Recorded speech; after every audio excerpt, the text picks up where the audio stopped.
2019년 7월 18일 우리나라는 발칸반도에 위치한 북마케도니아와 191번째 정식적인 외교관계를 맺었습니다. 이로써 현재 유엔에 가입되어 있는 나라 중 우리나라와 수교를 맺지 않은 나라는 쿠바와 시리아 그리고 코소보 단 3나라만 남은 상태입니다. 남아있는 나라들의 면면을 살펴보면 왜 아직도 수교를 맺지 않았는지 이해가 갑니다. 쿠바는 공산국가이고 시리아는 북한과 매우 친하고 코소보는 아직도 일부 국가로부터 독립을 인정받고 있지 못하기 때문이죠. 하지만 북마케도니아는 공산국가도 아니고 북한과 친하지도 않고 독립을 인정받지 못하는 처지도 아님에도 불구하고 2019년이 되어서야 겨우 국교를 맺은 게 잘 이해가 가지 않는데요. 우리나라와 북마케도니아 사이에 그동안 무슨 일이 있었던 걸까요?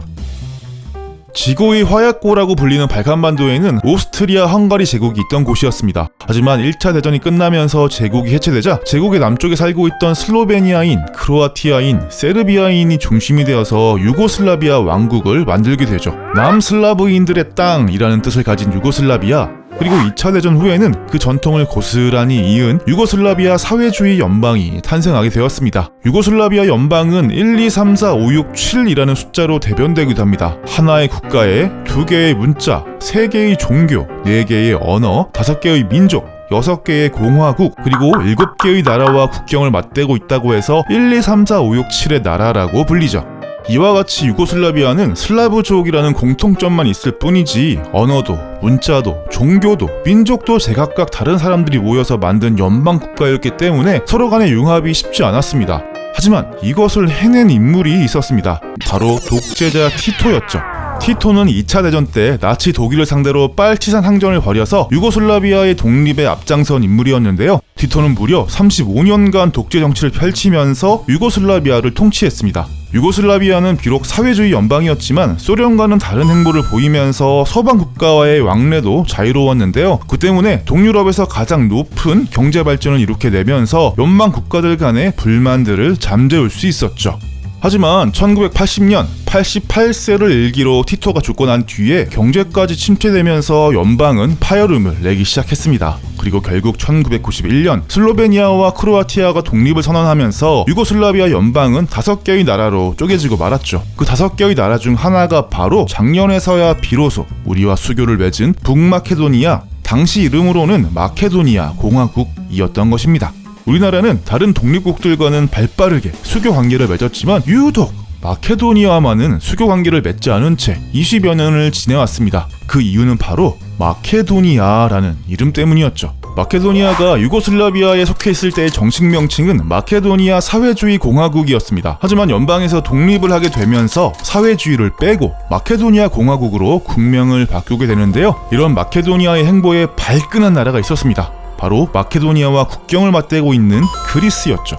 그리스인들에게 마케도니아라는 이름은 매우 특별합니다. 왜냐하면 알렉산더 대왕이 세운 거대한 제국의 이름이 바로 마케도니아이기 때문이었죠. 알렉산더 대왕의 정통을 잇는다고 생각하는 그리스인들에게 마케도니아라는 이름을 다른 나라가 쓴다는 것은 용납할 수 없는 일이었습니다. 그리스에도 마케도니아라는 지명이 존재했는데요. 그리스의 마케도니아와 마케도니아 공화국이 국경선을 사이에 두고 마주보고 있는 것도 매우 커다란 문제였습니다. 그리스는 시간이 지나면 마케도니아 공화국이 자신들의 마케도니아 지역에 대한 소유권을 주장할 것이라며 강력히 반발했죠. 그리스는 마케도니아와의 국경을 폐쇄하고 무역 제재를 단행하면서 국명을 변경하라고 압박을 가했습니다. 사태가 과열될 조짐을 보이자 결국 유엔에서 중재에 나서게 되었는데요. 1993년 마케도니아가 유엔에 가입하면서 전 유고공화국 마케도니아로 국명을 바꾸기로 합의하면서 사태는 일단락되는 듯 보였습니다. 하지만 2006년 두 나라 간의 분쟁이 또다시 발생하고 마는데요. 마케도니아 공화국이 수도 스코페 공항의 이름을 알렉산더 대왕 공항으로 바꾸면서 국명을 둘러싼 2차전이 벌어지고 말았죠. 그러자 그리스는 국제 무대에서 마케도니아를 압박하기 시작했습니다. 마케도니아는 경제와 안보를 위해서 EU와 나토에 가입하길 원했지만 그리스의 반대로 번번이 좌절하고 말았죠. EU와 나토 모두 회원국의 전원 일치가 있어야지만 새로운 회원국을 받아들일 수 있기 때문이었습니다. 마케도니아는 국명을 지킬 것이냐, 국제기구에 가입할 것이냐를 놓고 선택을 할 수밖에 없었는데요. 결국 2019년 1월 마케도니아는 국명을 북마케도니아 공화국으로 바꾸기로 그리스와 합의하면서 나토에 가입할 수 있게 되었죠.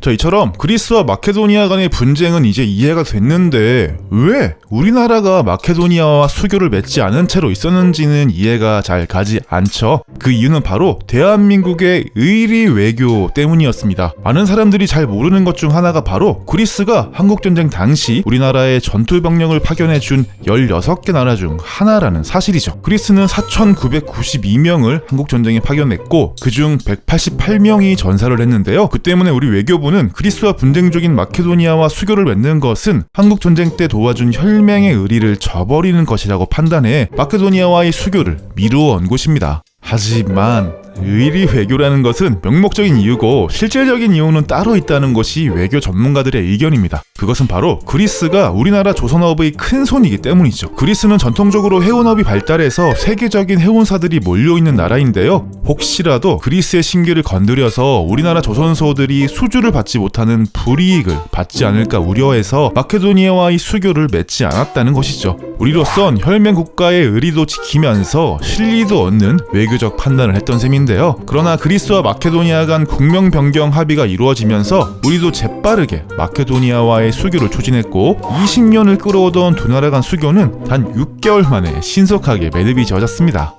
오늘도 재밌게 시청하셨나요? 저 티슈박스의 책 일상을 바꾼 이야기의 순간에는 더 재미있는 이야기들이 많이 있으니까요. 많은 관심 부탁드리고요. 좋아요와 구독하기 그리고 알람 버튼도 눌러주세요. 그럼 안녕.